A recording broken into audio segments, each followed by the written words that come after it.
my Knicks just lost. I mean, I can't say it's devastating fashion. But we had a time. I mean, did you watch the game? I watched the tail end of it. So obviously, I see that it was at least a close one at the end, right? But 1-1, not worst thing ever. You get them shakes out. Like you got your first loss. What did we do wrong? What they do right? Let's fix it. Yeah, I think the two things for me, and I went through and I broke down each of the matchups and kind of gave like not what I guess what I will think would happen, but I do think that the Knicks are the better team. They should advance. However, like today was a perfect game from Detroit. That's exactly what they want from the referees, from the what calls are being made to the kind of game the Knicks are going to play. Like it worked perfectly. I don't know if you saw the stat. The Knicks didn't have their first free throw attempt until 2 minutes left in the first half. That's crazy. And by that point, Detroit had already had like 14 or 15 free throws. So they, that they play bully ball, that they want to come in, they want to be the beef stew and a bit, big guys who want to play a little handsy. Like that's their game plan. And when you have referees that kind of like let that happen, that's what they're going to go back to. But I mean, Kate Cunningham has been, I think at 33 or 34 points tonight. He's fantastic. And if you let him score 30 points tonight, he's going to. So we'll see. I mean, it shifts back to Detroit now. Yeah. And with them clinching game 2, almost got a little momentum going back home. I know. So. That's my, I don't know. I'm not nervous, but also, like, Detroit has nothing else left to prove. Like, they're good. They got their win out of the way. That is such a successful season. All the pressure's on New York. Oh, absolutely. Which sucks, but it's true. Yeah. But let's kind of take a look around. I mean, I have on one tab here, I have the Nuggets game going on too. I also do as well. Very good defense play by Murray right there. Yeah, it was nice. Let's see. So let's talk about your dubs. Dude, the Warriors looking great. It was a low-scoring game. Really, I mean, under 100. Curry scored more than 3 points versus the Rockets, which is great because the last time they played, he only scored 3. I don't think that play worked, so he said, let's try something different. Right, yeah. They, obviously switched some things up there. And it was a little gritty there down to the wire, but luckily, and I don't know if you saw that outrageous, the most 2K shot you've ever seen in your life. 2K, put your face in the wrong direction. You just press the button anyways. Sprinting to the corner, you turn around backwards, just yuck one up, and it's all green. Net doesn't even move. That dude, he's a magician. That's certified. Probably the best way to describe it, yeah. Certified. It's did you know magic. I don't know, he's either turning 38 or he's 37, right? That's crazy to me. He's been doing this for so long. Man, he just had a birthday. Hold on. Yeah, I mean, I remember it on my timeline. They were talking about it. He's either 37 or 38. He's 37. Just turned 37 on March 14th. He actually shares a birthday with my father. There you go. That's crazy. And to still be, I mean, obviously, I think LeBron kind of gets put into the category of, like, physical specimen, right? Just that he can do things that other people can't because he's gifted with the size that he has. But I feel like for Curry, it's like, that's technique, that's how he plays, all that sort of stuff, and it's still, to this day, keeps going. It's strength and conditioning training, like taking care of your body, letting it heal off injuries, little things like that, because he did have a lot of, earlier in his career, he was having a lot of ankle trouble. And so that was a big question mark. So, letting yourself heal appropriately, slowly going through that physical therapy to get back.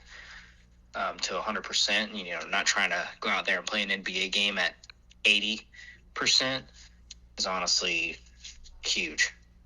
Yeah, I mean, to be fair, I picked the Rockets in 6, but similar to how Detroit won their game tonight, like if Golden State's going to advance, that's their game plan, right? Keep it not low scoring, but you want to get as close to 100 as you can, knowing that Houston plays great defense. But if you're Houston, like, what else do you do? I know that they're young. I think they're probably a year or two away from peaking just because of their roster. But like, you can't. Here, let me pull up the scores here. I mean, I'm over the box score. It's a tough team to guard. You can't let the best shooter of all time score. But then, you know, you've got people like Podziemski on the team who sometimes leads a team in scoring too. Like, that guy can ball. So then what do you do for him? And then, and the Warriors bench to me has always been kind of like the bread and butter.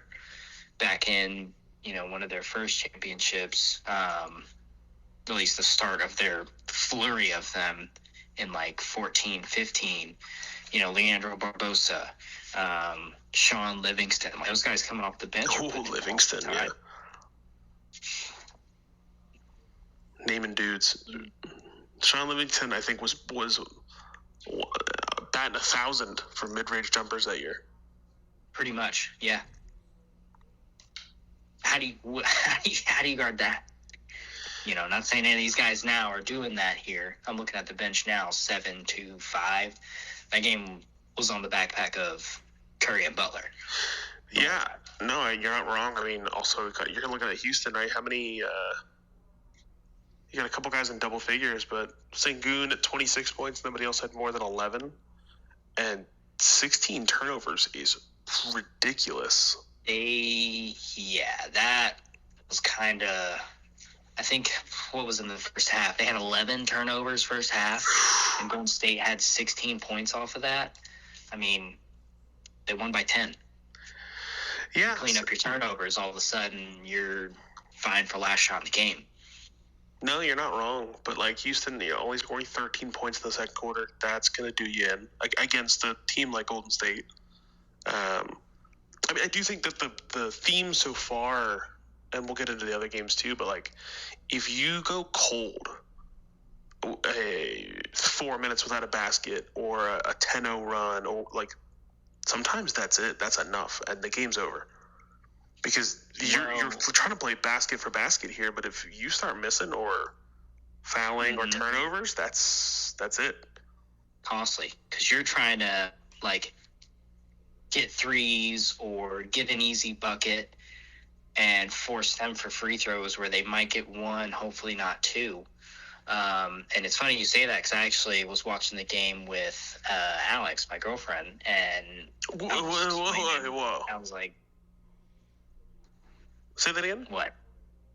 So I've been dating this girl, Alex, since like July. And to be fair, we haven't had a happy hour to, like, you know, hash things out. So. Sorry, I think I'm in shock here. Okay, go on. I'm in shock. We'll explain more later. Go on. Getting back to the game, I was explaining to her because they popped up and said Houston was on a 17-3 run. I think it was late third quarter, maybe fourth quarter. But the Warriors hadn't scored in like 4 minutes. And I said, that's never good when they show that stat up on the screen and said, your team hasn't scored in a while. Because that means they're cold. It happened to Duke. It happened to Auburn. That is true. As soon as they popped up that score, that momentum started to shift and that other team started to win it. So I was like, you got to do something to stop the bleeding. And, you know, whether that's a drawn-up play or relying on your guy. No, you're not wrong. I think that what makes the difference between these top kind of echelon teams is, for an example with the Knicks, like game one, like Brunson was like 3 for 14 to start the game. And you could tell, he's working his way back from injury still. He only played the last 4 games of the regular season, but it just seemed like he was forcing it. And shots that he normally makes, and he's been money for years, just wouldn't fall, whatever. And they kept giving him the ball and trying to be like, superstar, he'll shoot his way out of it. And he did. And it's like, he finished with 30-something points in the second half, but it's kind of this, when you have a player on your team that when things aren't going their way, they can still make the most of it. That's the mark of a championship team. Yeah. And a lot of those guys do, but the teams that clearly don't, always going to struggle. Indeed. And I think back to when the Warriors played the Rockets in the Western Conference Finals back in their Warriors, they're like almost three-peat. Was 3 out of 4. Something like that, yeah. I'm trying to get that reverse sweep Cavaliers out of my mind. I actually had someone I helped today at work who was wearing a Cavs shirt, and I was like, damn you. We don't wear that in this pharmacy, but all jokes, obviously. But the Rockets lived and died by the 3. And then all of a sudden, a couple games, they were hitting no threes. And they had no other game plan. Yeah. No, that was tough. That was tough to watch. Because that was I think it was Game 6 or Game 7. Wasn't it like 0 for 20-30 from 3 or something ridiculous? Yeah, it was ridiculous. Yeah, I don't know. So every team has played at least one game. A couple of them have played 2. So Pacers Bucks first game, obviously without Dame, I don't think the Bucks had a chance. So nice to see I was right about that one. Nuggets over Clippers was a nice little upset for you. Or I guess it wasn't. Was it an upset? Well, no, it Nuggets wasn't. It was in Denver. Ranked 4. Yeah, Nuggets have home, and Jamal Murray's back. That's what it was. So it was a nice little surprise. I don't know if he played tonight. He did. I'll be honest. I did not watch that game. Okay. He did. He had 20. What am I seeing here? 20-something points. Yeah. So Jamal Murray's back.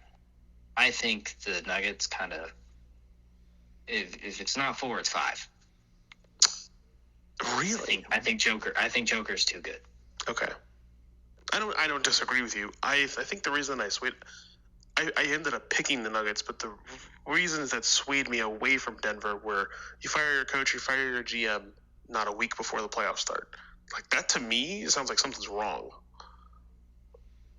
And it's nice to see it not really like effect on the core basketball because I do think Denver's a fun team. Like I would have no problem with them making a run, and I don't think Joker will win the MVP, but I wouldn't be upset with it. I think he's one of the more talented, if not the most talented center the league's ever seen. I would agree to that. And I love the Shaq Joker nonsense when they're always clowning each other. Well, I guess it's more so Shaq clowning Joker saying I don't stomp you, but yeah, I'm not sure that would happen. I am probably not the resident expert to ask that, but I will always lean recency bias for more recent rather than the nostalgia. Fair. So if there's ever exactly, and if you're ever like, oh well, this guy or that guy, the guy who plays in the more recent era, I'm always going to pick them because I think that sports there's more access to it across the world. There's so many more tools and more development and more data and all this sort of thing. So if you are peaking and you are playing in an era like this, I'm going to pick you over any other era. I don't care if it's the bully ball in 80s, 90s, doesn't matter to me. Because I think that he's talented enough and skilled enough to figure it out. And take nothing away from Shaq because, right, legend, but even Jordan's 38-point flu game? Yeah, I mean, I think that the greats, I think you could probably don't take them for the era they play in. I think you could pop Jordan into any era and he'd be fantastic. You could pop LeBron into any era and he'd be fantastic. But like, give me Give me one more that's not Steph Curry, maybe. Just out of curiosity, because I do like that idea. That's kind of to put him into any era. Yeah, these are like your NBA Ultimate Team. Got to have this guy. Oh, see, it's funny you say that, I guess, just because we're watching Russell Westbrook. No chance. If Russell Westbrook, and not now, obviously, but peak Russell Westbrook, when he was doing triple doubles and winning MVPs, you could put him in any era. Okay. He was that guy. I'm saying no shot. As in what? He'd get like bodied? What do you mean? I think Larry Bird would not let that shit happen. Oh, see, I think Russ has that that dog in him. Like, I think that he would fit right in with that. I think that he is a great example of those kinds of guys. He wins the matchup, they lose the game. That's fair. Okay. Yeah, that's fair. But I just think that that personality. That's fair. He does. He's a competitor. Yeah. At the end of the day, he's a massive competitor. You gotta respect him for that. He'll run through a wall for you. Maybe not the most technically gifted, but he's that hustle run through hard. A wall for a rebound. Yeah, absolutely. with 3 seconds left in the game to make sure he's got his double. But yeah, I think that there's a couple of guys. I think that those are like the main ones, the superstars that you think about. Like, I think Kobe could have done it, obviously. But I think that's kind of my take on. They're great. Of course they're great. Nobody's doubting that they're great. I think that the next level that you could look at is who are the guys who would have always been great. I think Luka's so much fun. Just because the commercial's on right now. I think Luka's so much fun. I don't know how he would have done. Luka, to me, has a very high ceiling.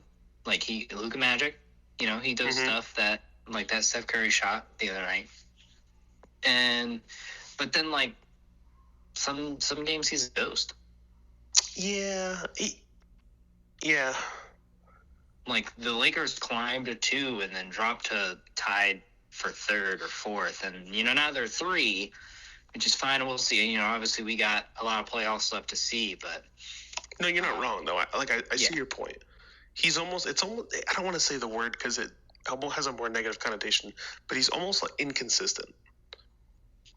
Like, and he could be, he could give you 50 points on a given night or a triple double. But I would love to see, like you said, I'd love to see him carry that over, and that just be just constant for him. Like LeBron, LeBron's good for what's his career average? It's like 26, 8 and 8 is his average every year. Like, it doesn't matter how bad of a game he's having, he's gonna get those points and rebounds and assists. And don't get me wrong, there's not a lot of guys that can do that. But I do think that Luka's talented enough to make that happen. He definitely has a talent for it. I'll agree to that. And then, speaking of the Lakers, kind of got their doors blown off. Game 1. A little bit. Yeah, that, I could say that surprised me a bit, but just like Russell has that dog in him, so does Anthony Edwards. Yes, he does. So does Anthony Edwards. And if anybody's not afraid to go one-on-one with best player on the court, it's him. And so I think, like, I know I said Lakers 5 last time. Now it's looking like they got to go 4-0. This one, there's a chance this one goes 7. Now, I'm not going to be wishy-washy, but like, I do think at that game last night, and I think Edwards has a lot to prove. Mm-hmm. Yeah, he took on KD, and now he's taking on LeBron. Like, he's just going to try to be the giant killer. And it might work for this first round. It might work. I think that, making 21 threes is always going to be tough to play against, but you kind of see it as a 6-3, but at the same time, they were only separated by a game in the standings. So, yeah, I think these teams are so tight. Like, the Nuggets and Clippers literally have the same record. So, like, these especially these series in the West, they might be 6 or 7 for everyone. And honestly, I'll go as far as saying that even if you shuffle the standings, they would also still go 6 or 7. Just because the West is so competitive. I'm not saying the East isn't, but like it's clear these teams over here in the West are pretty evenly matched. Well, let's get to the blowout, because there was one series on Sunday, which, by the way, indeed, games in Oklahoma City, I think tip-off was at 1. You're telling me that local time was 11 a.m.? No, it couldn't have been. It would have been noon. I think there's Central Time. A noon basketball game on a Sunday? On Easter Sunday? Yes. But they do that for holidays, right? Like I feel like they play early in the afternoon for Christmas. Yeah, that's true. Yeah, so it was early. I was flipping through the channel. I was like, oh, shit, the game's on. Let me throw that on. But that, I honestly wish I didn't put it on. Yeah, that wasn't a good. It was not a good game of basketball. Yeah, I think we were in the second quarter, and Alex was like, "Do they come back from this?" I was like, "Well, there's a second half, but no, they don't. they do technically have to play more time, but we don't have to watch it. Yeah, this isn't Smite. You can't surrender. You have to. You have to just play it out. Waves of wind. Imagine that. They all come out. They're like, guys, we'll take the forfeit. Hey, GG's. We'll see you in 2 days. We're just gonna go back to the hotel. Yeah, I do think that series is probably over. I don't know if it'll be a blowout like that every game, but I think it's a sweep. I mean, how do you come back from that 51-point loss? 51. Yeah, that's rough. And then to kind of move. I mean, the Celtics Magic. I was following along, I think, for the first half, and then into the beginning of the third quarter before the Celtics really pulled away. But the Magic had it to single digits. The Magic had it to damn near a tie game at some point in the second quarter. And I never thought that they were going to sustain it for the entire game, or let alone a whole series. But interesting to see that the Celtics might be vulnerable. I don't know. They certainly looked vulnerable, but then came out in that second half and put up 30. It's true. Yeah. Like the Magic put up 31 in the second quarter, and they turned around and put up 30 in the third, and just kept the defense up because they held the Magic to less than 20 points for 3 quarters. Yeah. And I mean, not the Magic are a low-scoring team, right? The Magic were only winning games by playing better defense. So I do think that if the Celtics play against a high-scoring team, which, again, would be the Cavs in the Eastern Conference Finals, be dynamite to watch. But those very Cavaliers that took care of business. It was a little closer than I was expecting for a 1 seed against a play-in team, but it's a play-in team without Jimmy Butler. But a win's a win. A win is a win. I mean, they kind of blew it away in the fourth quarter, which if you're looking for a championship team, you got to be able to play in the fourth quarter. But yeah, we'll see how the series progresses. Miami has a way of, they've got some fuego down there. They've got a way to answer back. So this game 2, when is that game 2 for them? Wednesday. 23rd. Yeah. We'll see. If the Heat put up a fight, even if it's closer than what that one was, they might take one at home and extend it, but I think Mitchell might lead them to a Lakers 5 situation. Yeah, a little gentleman sweep. A little like, hey, thanks. We got a couple home games in, but we're going to go home now. And then, let's see, Tuesday, Wednesday, 3 games each. We got a 7, a 7:30, and a 10 tomorrow. And then Wednesday, 7, 7:30, 9:30, with your Dubs at 9:30 Wednesday. And those are all the game 2s. But looking at the lines here, only real surprising one, Rockets are still favored by 2.5. Lakers are still favored by 5.5. Granted, those are the home teams that they are playing at home, so there's always a bump there. Indeed. I don't think LeBron loses 2 at home. I don't think know so if either. I take the 5.5 line. I might take something like a 1.5 line on that one. If you're trying to trail some of my bets, if you're trying to lose some money, yeah. Houston 2.5, I think is feasible. I think Houston. I feel like they kind of manhandled Golden State at the tail end of the regular season, so maybe that was game 1 jitters and they didn't have any like counter spells for the Curry magic. So I see what you did there. Yeah, you like that? Yeah.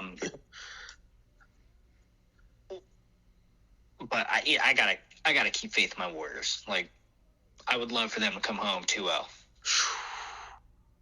That would be a game changer. Even a 1-1 wouldn't be the end of the world coming back to Golden State, but job is accomplished. If you're looking at 7 versus 2 and you win game 1 away, you're doing all right. You got yourself a series. But that kind of wraps up what we're looking at. I mean, I don't think there's any big surprises so far, but we'll have to check back in a couple weeks and see after the first, or maybe after the second round gets started. Right. Yeah. I do have some NBA related conversation though. That is not a playoff team. Okay. Or I should say it's not a team that advanced through the play-in. Because this guy will not stop talking. And he is just digging himself a hole that is way too deep to get out of. The Mavs? It is. Dude, I didn't know that Luka was that loved by the fan base. What do you mean? Hold on. I'm gonna have to read you the whole quote here. What do you mean? I'm gonna have to pull this whole thing up for you because this was bad. Let's see. Who wrote this guy's script? And if no one wrote his script, someone start writing this guy's script. I just it feels like, you know what it feels like? It feels like it's if you had told me that this was like a movie character and this was the script that he was like saying in like a bad NBA spinoff show, you'd be like, this would never happen. Like how could you write this kind of slop? No one would ever say this. And something out of The Office. Yeah, that's perfect. Like something out of The Office. This is funny, but this couldn't happen. Like he said that in the business setting. You're like, what? Yeah, no, it's actually the general manager that said that. So no. Anyways, he's gotten himself obviously in some hot water with the Luka trade, but 6 days ago he comes out, and let me get a timeline here. I got the receipts. Comes out 6 days ago. They asked him. He was with Dallas-based media. They were talking about the trade, and they said, how are you feeling about the trade? He said, there are no regrets on the trade. Part of my job is to do the best thing for the Mavericks, not only today, but also in the future. And some of the decisions I'm going to make are going to be unpopular. That's my job, and I have to stand by it. Okay. and then here we go. Well, the beauty of Dallas is it is a passionate fan base. For us to reach our goals, we need that fan base. And to be honest with you, every trade I've made since I've been here has not been regarded as a good trade. And so sometimes it takes time. Dude, stop talking. When I traded for Kyrie, it was met with a lot of skepticism, and it was graded as a terrible trade. You didn't see it right away, but eventually everyone agreed that it was a great trade. I traded for Gafford at Washington. They're like, oh no, he gave up way too much. Those guys aren't to help us. Now you see that evidence a lot sooner. I think it takes time. Defense wins championships. That was 6 days ago. He said, I think once we win, then that will change your mind. Okay. Fast forward. They don't make the playoffs. Duh. Then he comes out. I guess, they were the 10 seed. They had a chance. But then we fast forward to this, to what he said here, which I couldn't believe it. I'm going to be so real with you. I could not believe that he said this. So, did you read the whole article, or you just saw the headline? I did not. I just saw the headline. Okay, I was like, this guy is an idiot. So, he was answering at an end of season news conference for obviously after they crashed out of the playoffs, and they said whether the question was whether the anger and outrage from fans exceeded what he expected when he made the decision to trade Doncic.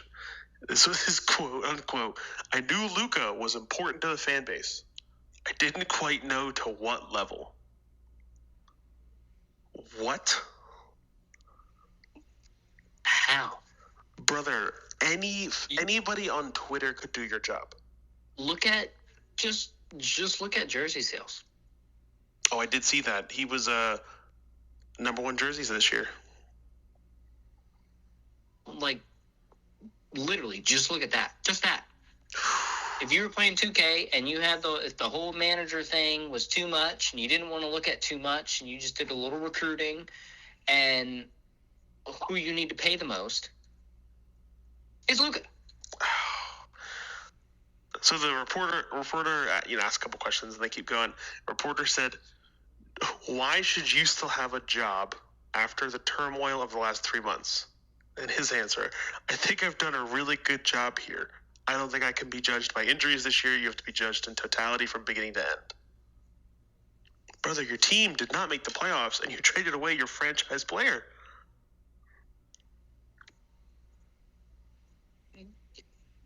Unbelievable. I don't know. That was like, I read that and that stuck with me, and I was like, that's like, yeah, you load up 2K and it shows you like the little news clippings on the side from the days, and it's like, oh yeah, that would happen in a video game. That doesn't happen in the NBA.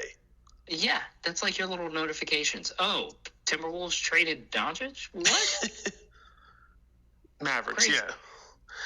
That's when like your resume doesn't match the job title. Oh, that's perfect. Yeah, your LinkedIn is you lie on your LinkedIn. Yeah. Yeah. But yeah, I think obviously they're a mess. But do you have anything else on the NBA? I do not. I think that just because I hate having to keep bringing him up because he's no longer a member of my team, but Aaron Rodgers, man, same thing. You just bring in this negative energy everywhere you go. Did you see his most recent comments? I have not. What is he up to? Oof. So he's still on Pat McAfee's. I don't know. It's like a Tuesday or a Wednesday, whatever. But he's still on weekly with them. Has a little segment on there, and he told the story of when he was told that he was going to be released, and he said that obviously they hired a new coach, they hired a new GM, and they reached out to him and they said, hey, and he lives in California, and they were at the offices in New Jersey, and they said, hey, we'd love to get you in a meeting. We want to talk about kind of the future. So he, in his words, on his own dime, flies to New York, gets in, yada yada, whatever. He said he gets into the meeting with Aaron Glenn, the new head coach, and in his words, the meeting basically was over 20 seconds in, because Aaron Glenn was like, are you interested in playing football? Was the first question. And Aaron Rodgers goes, I think I am. And then Glenn leaves, grabs the GM. They both come back in the room, and they're like, okay, we're gonna let you go. Like, we're gonna move in a different direction. How would you, basically the question they were asking him, how would you like us to present the messaging? Like, we're gonna make this decision anyways, with or without your approval, but we're asking you how you want it shared with the media. And he took it as big offense and blah blah blah. And what do you basically to me, this could have been a meeting, or this could have been an email, and he made a big stink about it. But from what I've seen, and I know that's also kind of Jets bias a little bit from other people, they're like, yeah, you probably could have just told him, but also he's a consummate professional. He was an MVP Super Bowl winner. You kind of do I get it, wanting to tell him face to face. You're also a brand new coach. I think that's a little bit more respectful. I mean, it sucks he had to pay for all that to go, fly in and take that meeting just to turn around and for them to say, hey, like, you're gone.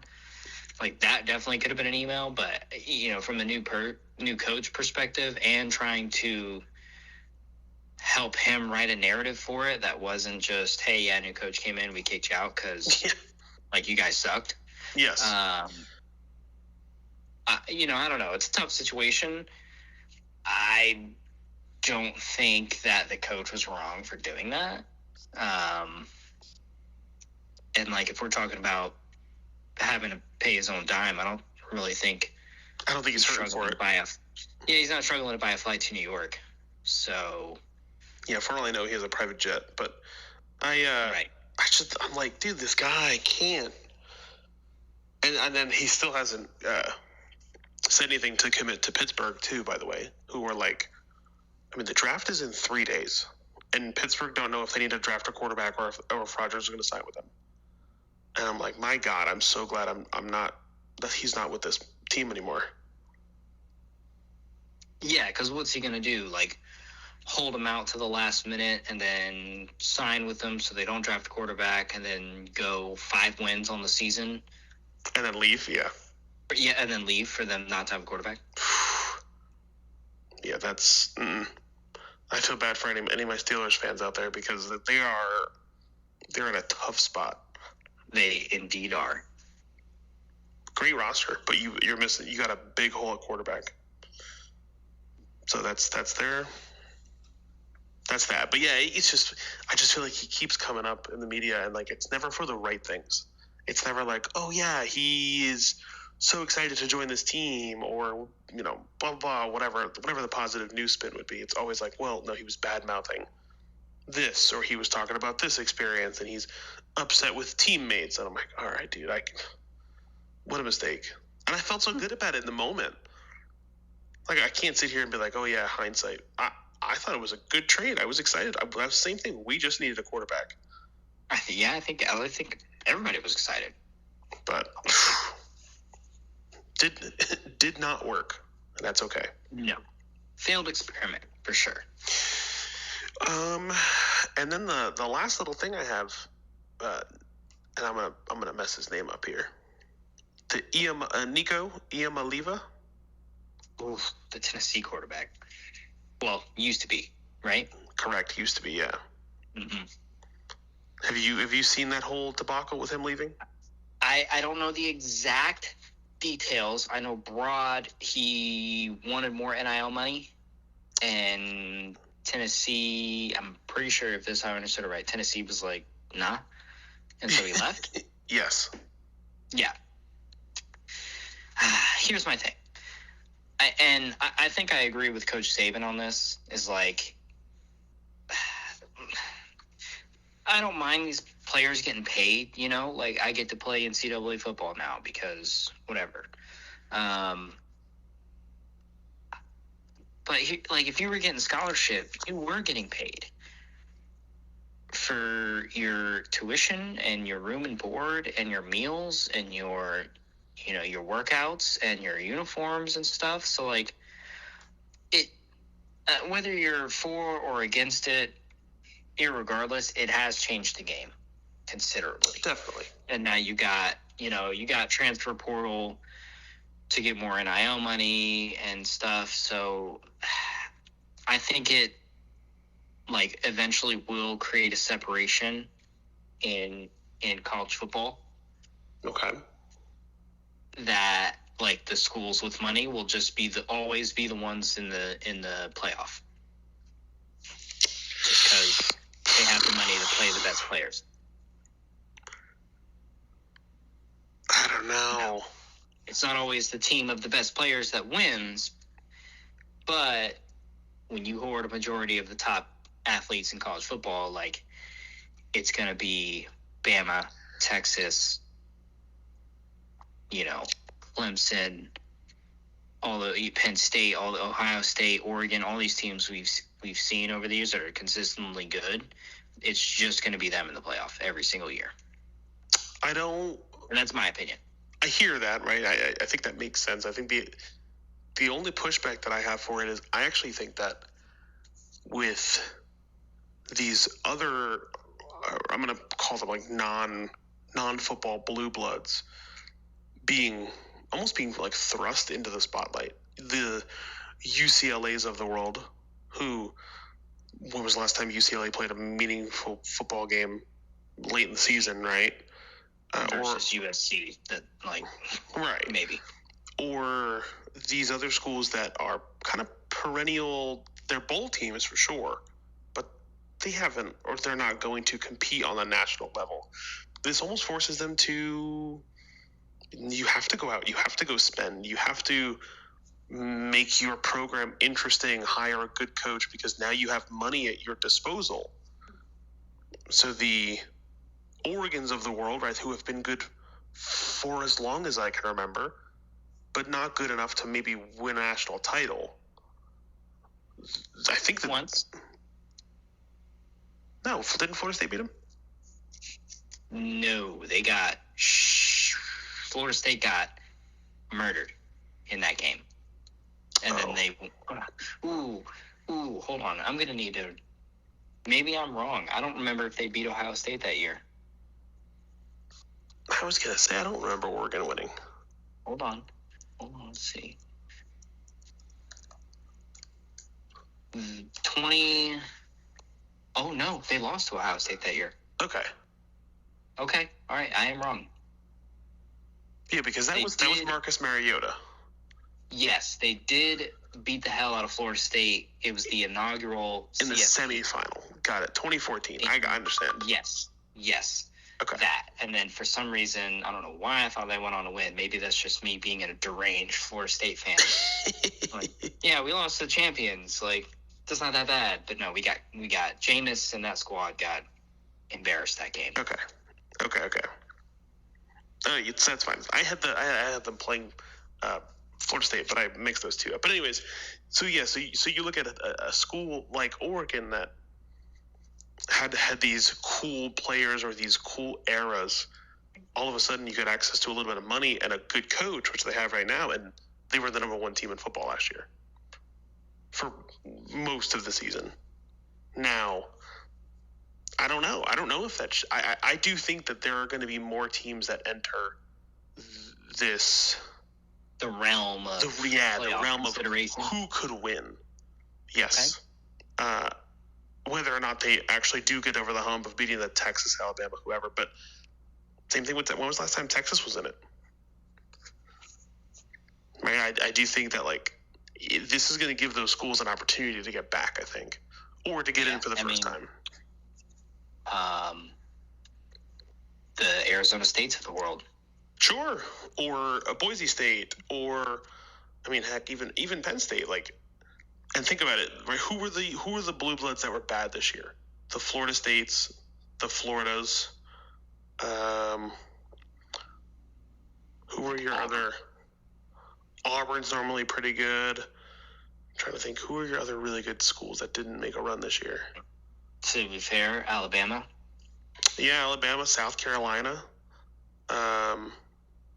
Clemson. Right, those are all. To me, those are your perennial teams that always compete. But if you have everybody competing, I think that the talent just gets a little bit more spread out. Because I know we talked about it before, but AJ DeBansa, who's he'll be the new number one incoming college basketball player, is going to BYU next year. Okay. He's not from Utah. So it's well, what are your obviously the bag of money that's coming with going there, but why didn't he choose a Ohio State, or why didn't he choose a Duke or a UNC? I think that talent's going to get spread out and cause all these other schools to have to maybe we'll care a little bit now. So, or heck, even Colorado for what they did. Yeah. But yeah, that's my take on it. I think it's good for the sport. I think that obviously there's still some wrinkles that they're going to have to iron out for what it looks like going forward. But I actually heard a really good idea for the transfer portal. Because they used to have, if you transferred, you had to sit out a year. Yeah, it was the same for high school sports in Florida, at least. Oh, yeah. if you transferred schools, you had to sit out a season of something. Right, and I think that worked, but also I think you're then taking the power away from the kids. I think what you could do instead was, I think that you should get one transfer every 12 months. Like, as an example, I just was reading the article. So Iemalava is going to UCLA, and the UCLA quarterback is transferring to Tennessee. So it's just basically like a trade, right? A trade of quarterbacks. Yeah. But the quarterback that's going to Tennessee already transferred in the winter to UCLA. So he transferred to UCLA, and even before spring ball is, okay, I'm out. Yeah. Dude, registration for classes has to be brutal. Dude, get a job. Just side note. Like, join the workforce. What are you doing? Yeah. No, I like that, because then, you're not just flip-flopping all over the place. Now, like, no, you transferred to UCLA. Like, you're here. And maybe 12 months doesn't make sense, right? Because it's more 10 months for the school calendar. But I think that you could do it August to May, where similar to like a pro sport. I mean, there are rules. If you are in the NBA and you get traded, you cannot get traded again for 60 days. So that means that during that trade deadline, you are not getting moved again. You could get cut. You could get, you could retire. You can do all these other things, but you are guaranteed not to get traded again. And I think that there needs to be some sort of protection for these kids of like, hey, if I am making a decision, there has to be some like finality to it. Like, hey, I'm going to UCLA. I know I'm locked into UCLA until next May. Yeah. And that might change how people approach the situation. Now, guess what? You want to leave after that year's finished? Dude, go wherever you want.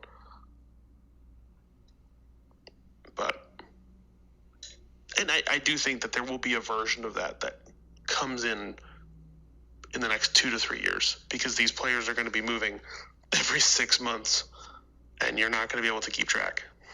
You're going to be buying a jersey and then having to take it to Goodwill the next day.